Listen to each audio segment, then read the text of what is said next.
Tonight, Federal Executive Council meets. 11 new private universities get licenses. Also approves 2.5 billion naira for satellite surveillance to curb illegal mining. Click of a button, you can surf to any mine site you want and see the operations that's going on there. Ramadan, President Tinubu calls for embrace of values of peace.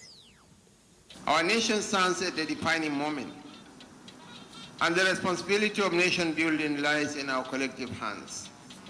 We must strengthen the bonds that unite us and reject the forces that seek to divide us.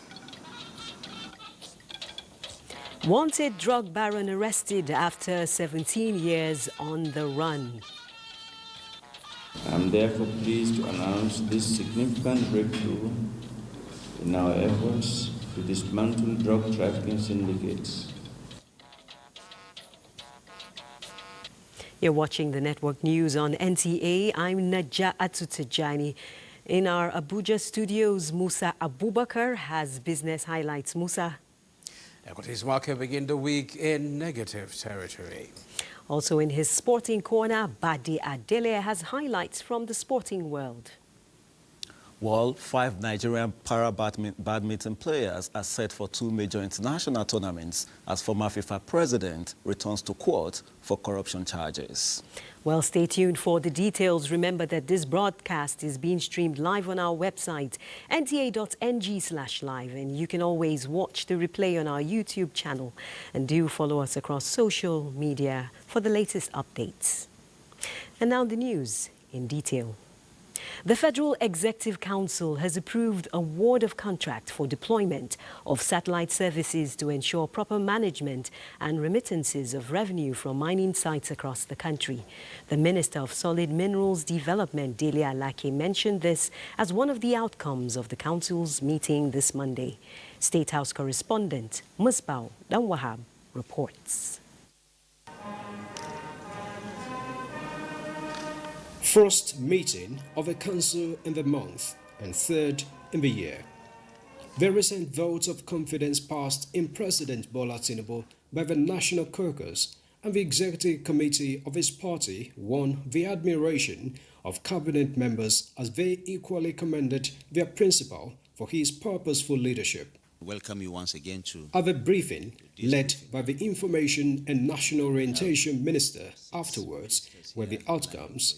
One of the sectors being positioned for drastic change under the administration, solid mineral sector, received attention of a council with focus on how to properly sanitize the sector. A very elementary estimate, non-scientific estimate that we did in 2023, immediately we resumed, revealed trillions that had been lost by the nation through this unregulated, underreporting, and unlicensed activities in the mining sector.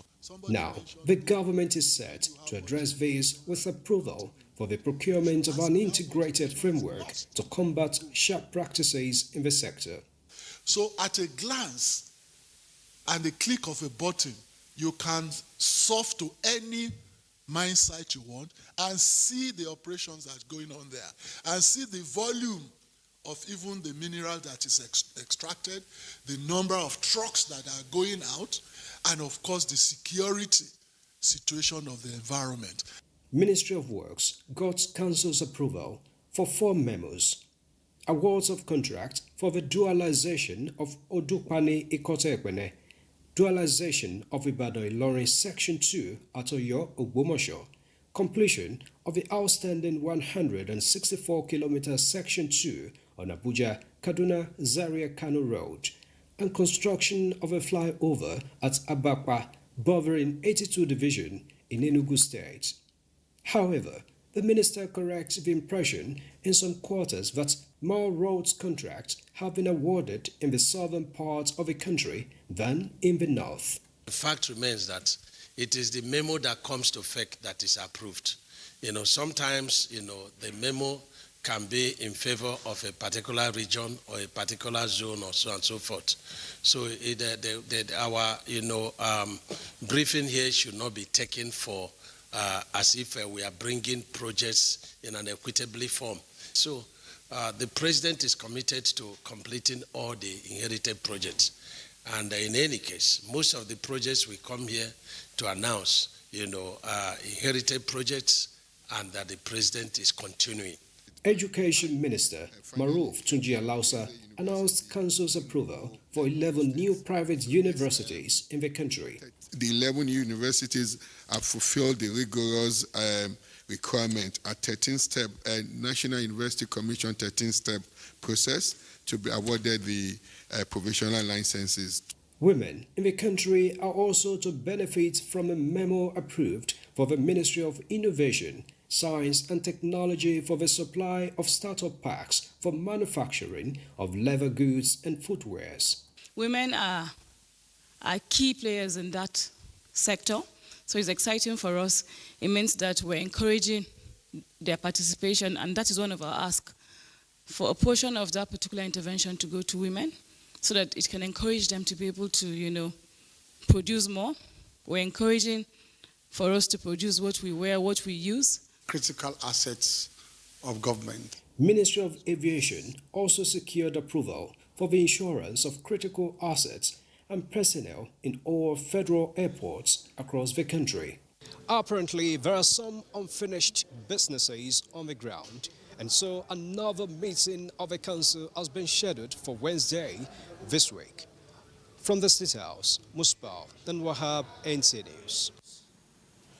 Also from the State House this Monday, President Bola Tinubu received the President of Sierra Leone, Julius Maada Bio. He was received on arrival by the Chief of Staff to the President.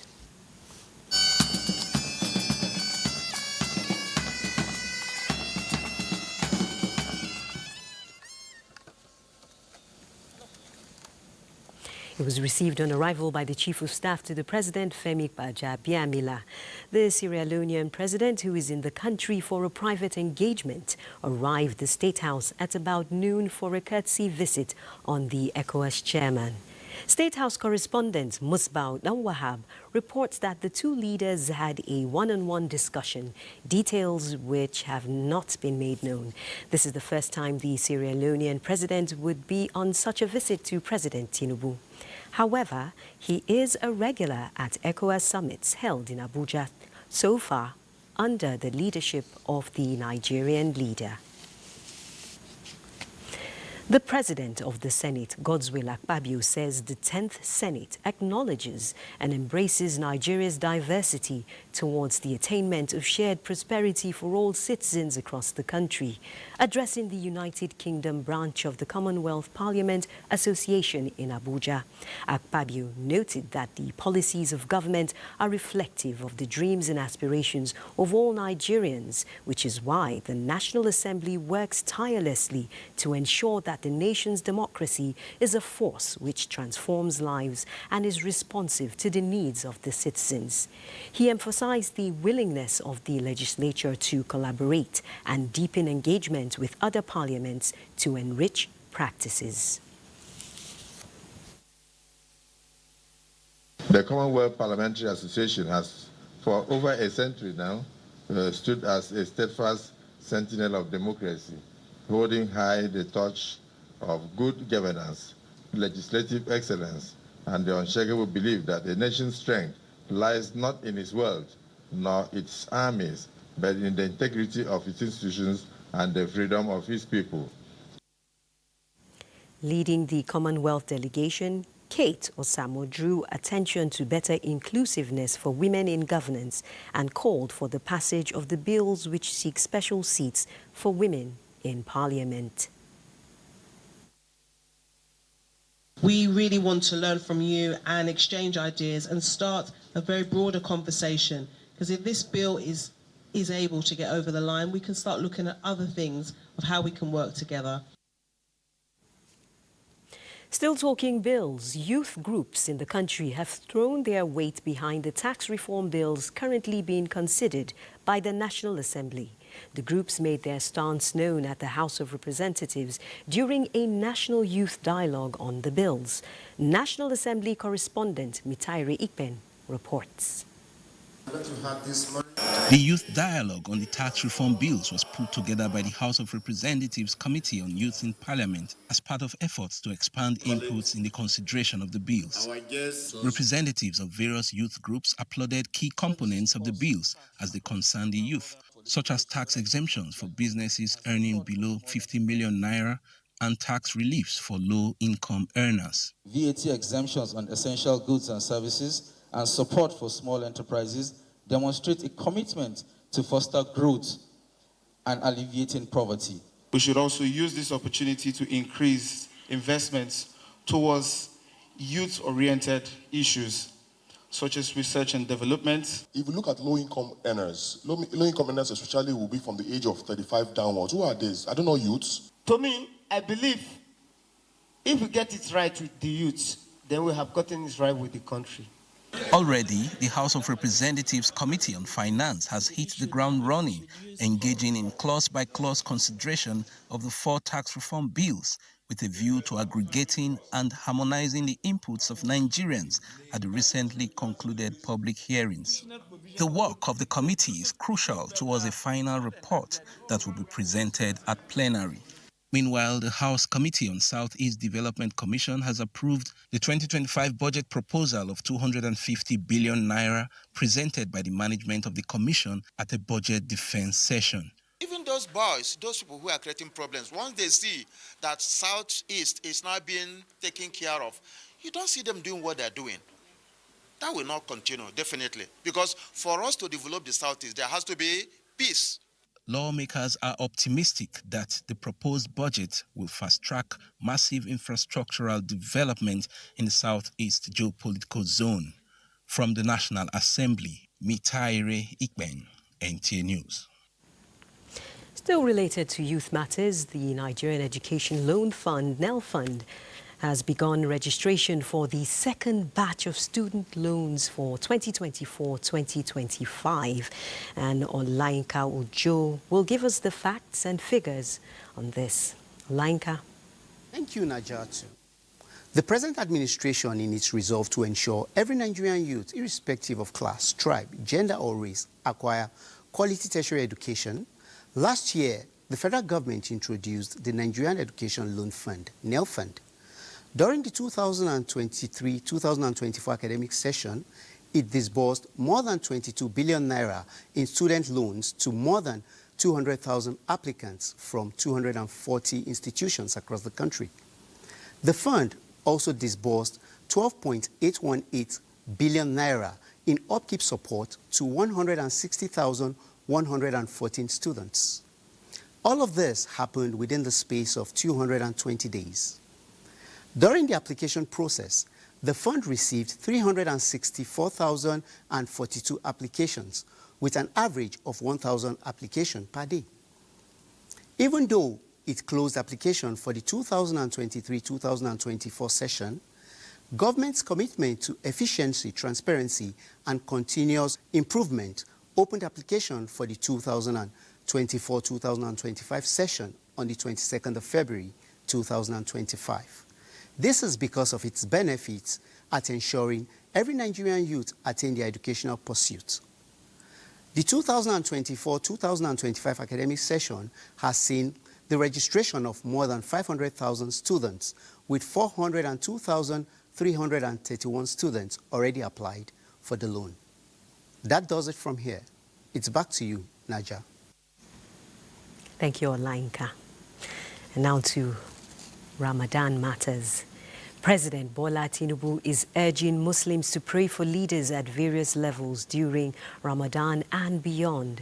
Represented by Vice President Kashim Shettima at the State House Mosque during the opening Quranic interpretation or tafsir for the month of Ramadan, the president urged Nigerians to go beyond fasting and embrace the values of peace, kindness and justice.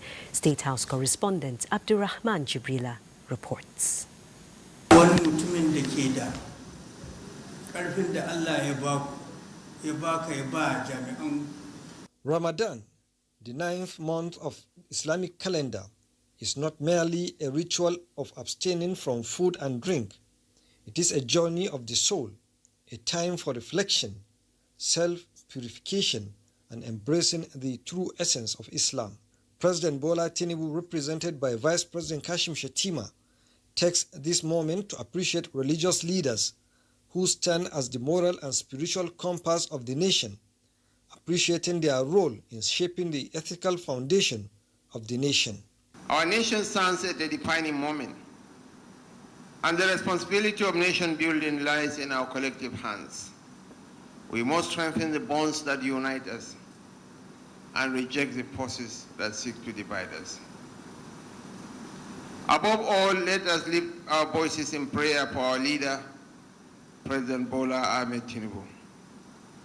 May Almighty Allah continue to guide him, bless him, and grant him wisdom, strength, and foresight to pilot the affairs of our great nation.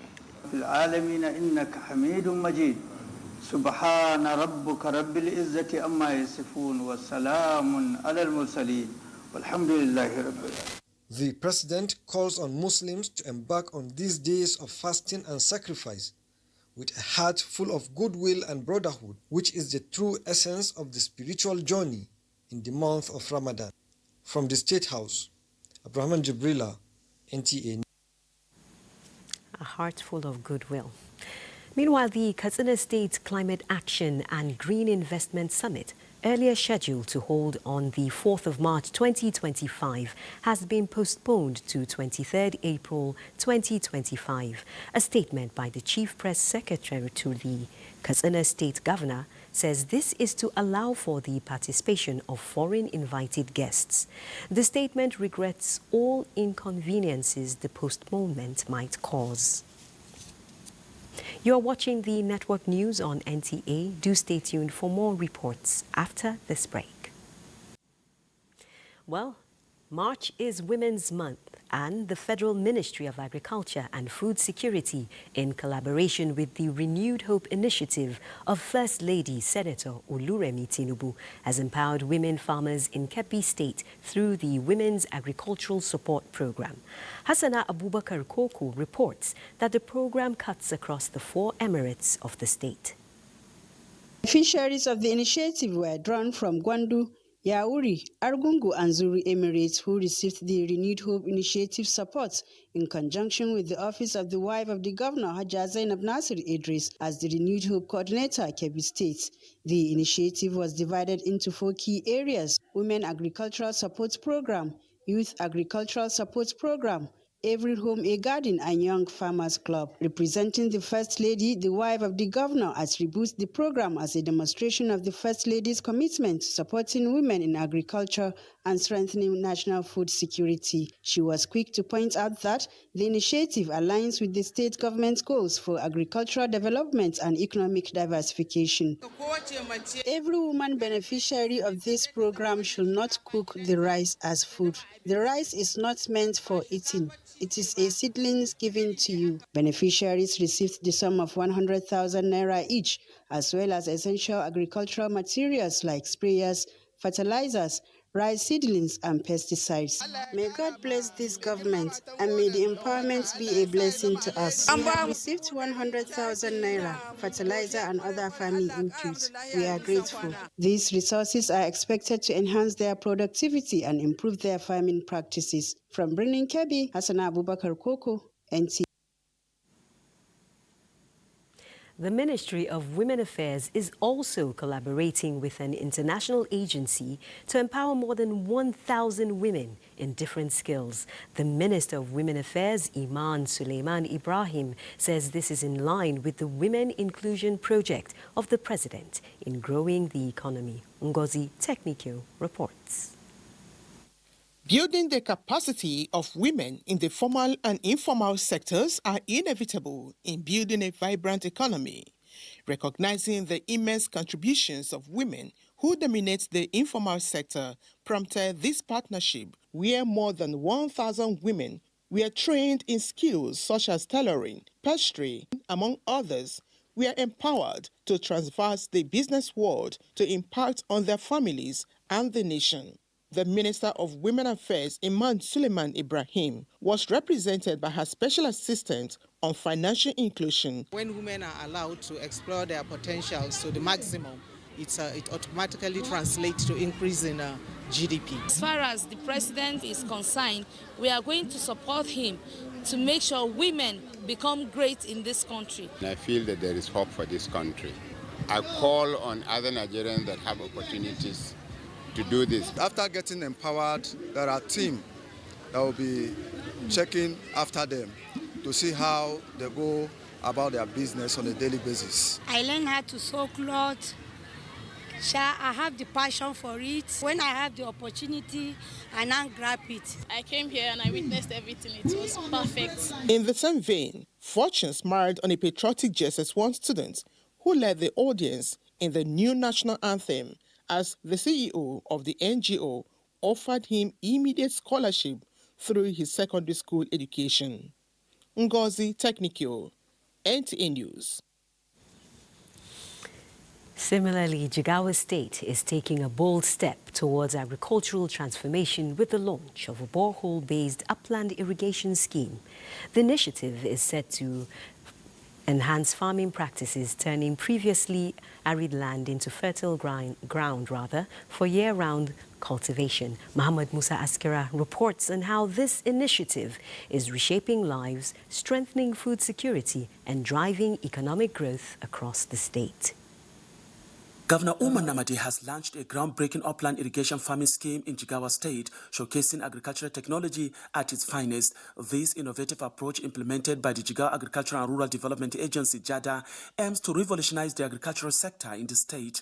The scheme kicked off with the launch of 10-hectare borehole-based irrigation farm in the Lalashi community of Megaturi local government area. Part of our strategy in this regard is to gradually rehabilitate and expand our irrigation facilities and infrastructures, including our dams and other borehole-based irrigation schemes. This will make it possible to fully take advantage of our large expanse of cultivatable agricultural land and reservoir of underground water. The Jigawa State government, through JADA, is committed to promoting agricultural developments and preserving natural resources. The idea of implementing this kind of project in the dryland areas was conceived over 40 years ago, precisely between 1975 and 1998. At this time, we are selling watermelon, and our maize is available for sale in Kaduna and Lagos. With this initiative, the state is taking a significant step towards achieving food security, poverty eradication, and sustainable agricultural developments. From Dutse, Muhammad Musa Askira, NTA News. Taking accountability is next, and one of the measures taken by the Ministry of Works to arrest the spate of abandoned projects was to implement the no mobilization policy, putting to test the commitment and capacity of contractors to deliver projects. Minister of Works David Umahi was at the Section 1 of the Kaduna-Kano Highway to assess the stage of work by the contractor without payment of the 30% mobilization. Abdullahi Muhammad reports. The graders, art movers, and the business of the day. The outcome, a brand new highway. No bottlenecks to traffic, left to ply the other lane. This is the in thing as far as road construction is concerned under the renewed hope movement. Wait for the icing on the cake. This contractor commences work weeks after sealing the deal without a penny paid in the name of mobilization. This rule, the minister says, has come to stay. The Procurement Act says that the client on signing contract may pay mobilization of 30%. May pay. Not shall pay or must pay. So no one in the Ministry of Works will be paying mobilization without first being on site for a minimum of 30 days doing active work like this. A portion of the Section 3 Zaria Kano is also to be completed soon, according to the minister, emphasizing that the Abuja Kano Highway is among the heartbeat projects of Mr. President, with Lagos Calabar Highway on the same page. Lagos Calabar, we're going to have 20-kilometer fully completed is section 1 at the beginning, and then at the end we have another 10-kilometer completed, so a total of 30, leaving only about 17.47 kilometer because of settlement. But before the end of the year, the whole of section 1 is completed. The minister reiterates government commitment to deliver quality infrastructure to Nigerians. Abdullah Mohammed, NTA News. The National Information Technology Development Agency, NITDA, is engaging strategic partners from the United Kingdom to enhance the cybersecurity architecture in the country, Ayodeji Makinde reports. The improvements in Nigeria's digital economy over the last 5 years has been underlined by increase in cyber attacks. This surge, which targets organizations, has increased ransomwares, oftentimes crippling emerging and established businesses. One bold step taken at this moment is this strategic dialogue between NITDA and cybersecurity experts from the United Kingdom, where expertise and exchange of ideas will help secure the national cybersecurity framework and critical national infrastructure development programs. Billions are lost daily through the financial fraud.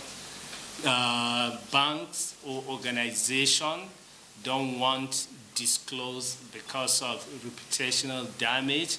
There are lots of other ways in which we can support an increase in literacy in Nigeria.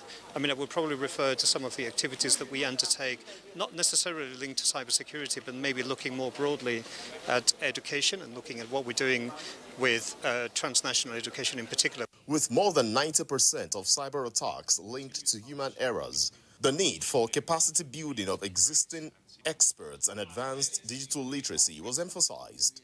Other areas of interest, including zero trust, threat intelligence, were discussed as Nigeria moves towards achieving minimum cybersecurity investment by each organization to enhance coordination within the digital economy. In Abuja, Ayodeji Makinde, NTA News. Thank you, Ayodeji. Do stay tuned for more reports. 17 years after being declared wanted by many international security organizations, the National Drug Law Enforcement Agency, NDLEA, has netted one of the most wanted international drug barons in Lagos and seized more than 1.4 billion naira worth of illicit drugs from him. Salwa Khalil Ibrahim reports that the Anti-Narcotics Agency says this is an affirmation that Nigeria is not a safe haven for drug cartels. The 59-year-old suspect is not a typical domestic drug baron. He is an international trafficker operating both from Nigeria and abroad. He's said to have recruited vulnerable Nigerians as dispatchers for his illegal enterprise. But his reign was brought to an end after 17 years of being on the run, shipping illicit drugs worth billions of naira across the world, following his arrest by operatives of NDLEA at his hideout in Lagos. A search of his residence led to the recovery of multiple Nigerian international passports belonging to different individuals, many of which contained Korean visas. Also, some illicit substances were recovered in a storehouse at the back of his house.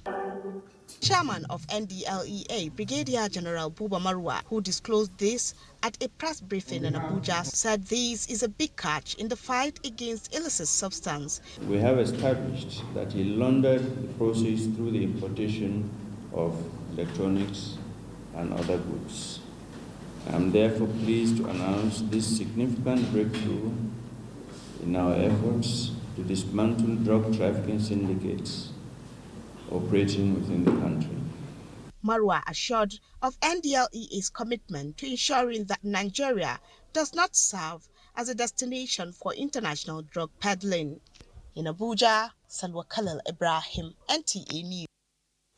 Indeed, Salwa, there's a saying that you can run, but you can't hide from the long arm of the law.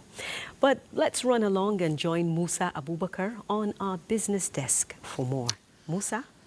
Thank you, Najat. Let's begin with PENCOM. The National Pension Commission is fostering innovation, inclusivity and sustainability in pension administration for the contributory pension scheme to align with the beneficiaries' ethical and religious principles. Director General of PENCOM stated this at the inauguration of the Pension Industry Non-Interest Advisory Committee.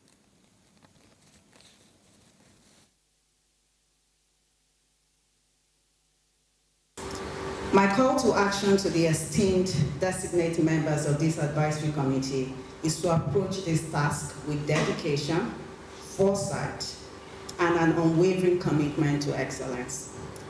Your collective expertise and insight will shape the future of non-interest pension funds in Nigeria. It is a pledge to positively impact the growing ethical fund and strive to achieve its missions and objectives as outlined in Section 2, Sub 1 of the Operational Framework of Fund 6. Now to energy markets, oil prices were little change on Monday as positive manufacturing data from China, the world's largest crude importer, fueled optimism for fuel demand. However, concerns over a potential Ukraine peace deal and impact of possible U.S. tariffs on global economic growth kept markets cautious. Brent crude edged up 5 cents to $72.86 per barrel, while U.S. West Texas Intermediate crude dipped 2 cents to $69.71 per barrel. The Nigerian stock market ended today's trading session on a bearish note as sell-offs in key stocks dragged the benchmark index lower. At the close of trading, the all-share index settled at 107,455.13 points, reflecting a decline from the previous session. This downward trend resulted in the corresponding dip in the total market capitalization, which now stands at 67.29 trillion naira. Market activity remained robust, with investors executing 15,474 deals involving a total volume of 308.09 million shares, valued at 7.23 billion naira. However, despite this significant trading volume, bearish sentiments prevail across major sectors, contributing to the negative close. Zenith Bank recorded the highest volume of 32.4 million traded shares, followed by Fidelity Bank, Access Holdings, and Nigerian Exchange Group. That's a quick look at business news. Daja Atris, back to you. Thank you, Musa. A source of national pride and ecological balance, a foundation for economic and social well-being for millions of people. That's what conservationists are saying about wildlife. And as the world marks Wildlife Day, correspondent Mina Daniels reports that the theme, Wildlife Conservation Finance, Investing in People and Planet, advocates innovative fundraising for wildlife conservation. From ecotourism to sustainable livelihoods, healthy ecosystems contribute significantly to national economies, climate resilience, and global biodiversity targets. However, wildlife, despite its immense value, has continued to face threats and depletion. This theme highlights a fundamental truth. Sustainable conservation requires sustainable financing. It is good to make good laws, but it is also good to provide alternatives for the people. The accompanying Montreal Global Biodiversity Framework, signed at COP15, underscores the importance of sustainable biodiversity financing by the year 2030. And with less than 5 years remaining, how far so far? For you to have a sustainable ecosystem, it means awareness is critical so that people will know when they are crossing the red line. And issues of wildlife conservation and issues of having very rich wildlife translates to mere talk. These things are avenues for nations to make money, to break even, to add value to their GDP. According to stakeholders in this gathering, the richness of wildlife in Nigeria is both a blessing and a responsibility. As a vital economic asset, it is time to begin to generate sustainable livelihoods and contribute to national development through ecotourism, ecosystem services, and green jobs. In Abuja, Nina Daniels, NTA News. Away from eco matters, the Governorship Election Petition Tribunal for Edo State has reserved judgment in the petition filed by the People's Democratic Party and its governorship candidate, Aswe Ighodalo, challenging the outcome of the September 21, 2024 governorship election in the state. The Justice Wilfred Buchi-led three-member tribunal reserved the verdict after counsel in the matter adopted final written addresses. Justice Buchi said a date for judgment would be communicated to parties by the Secretary of the Tribunal. At the resumed hearing of the matter, counsel to the petitioners Adetunji Oyeyipo, SAN, told the tribunal that the business of the day was for adoption of final written addresses. Counsel to the Independent National Electoral Commission, INEC, Kanu Agabi, SAN, proceeded to adopt the final address of his client. Agabi, by way of adumbration, prayed the tribunal to dismiss the petition for lacking in merit. The PDP and its governorship candidate, Aswe Ighodalo, approached the tribunal, praying it to invalidate the outcome of the governorship election on the grounds of alleged non-compliance with the Electoral Act 2022. The petitioners further alleged that Governor Okpebholo did not secure the highest number of majority votes cast in that election. And away from election tribunal matters, President Bola Tinubu congratulates the General Overseer of the Redeemed Christian Church of God, RCCG, Pastor Enoch Adeboye, on his 83rd birthday. The president shares in the joy of the special occasion with Pastor Adeboye's family, particularly his wife, Pastor Foluke, spiritual leaders and members of the RCCG, the body of Christ, and the clergy. President Tinubu acknowledges the unique leadership role of the renowned clergyman whose teachings for more than 5 decades continue to shape and change lives across generations in the country and beyond. The president extols Pastor Adeboye's humility and wisdom and commends him for his contributions even beyond the pulpit to healthcare and education in Nigeria. President Tinubu prays that God continues to keep his servant in good health and strength as he carries on his stewardship in the Lord's vineyard. This is the network news on NTA. Still to come, sports news. Do stay tuned. You're just in time for details of Sports Update Live with Badi Adile. Badi?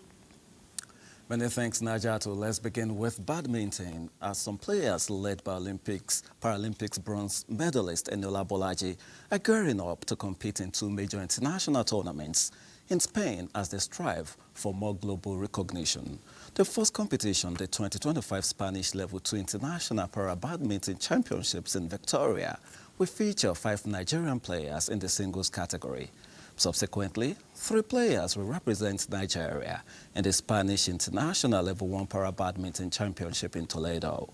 This presents a valuable opportunity for Nigerian athletes to showcase their skills on the international stage and make their mark among the world's top players.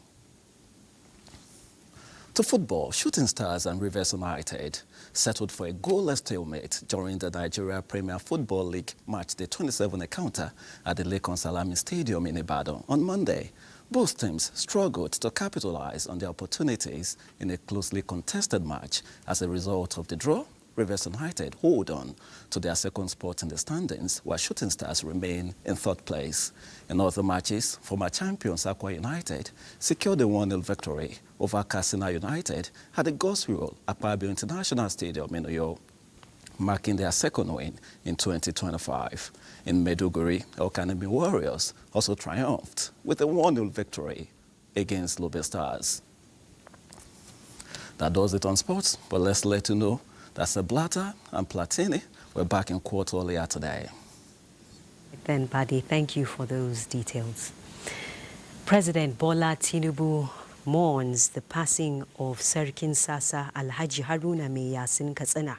The chairman of the Council of Arewa Traditional Leaders in the 17 southern states, Serikin Sasa, died over the weekend at the age of 125 and was buried in Sasa, Akinyele local government, Oyo State. President Tinubu describes the community leader's death as a huge loss to the country, given his significant influence and contributions to peaceful coexistence among Nigerians. He extends condolences to the Serikin Sasa family, the people and government of Oyo and Katsina states, and the leaders of Arewa communities in the southern states.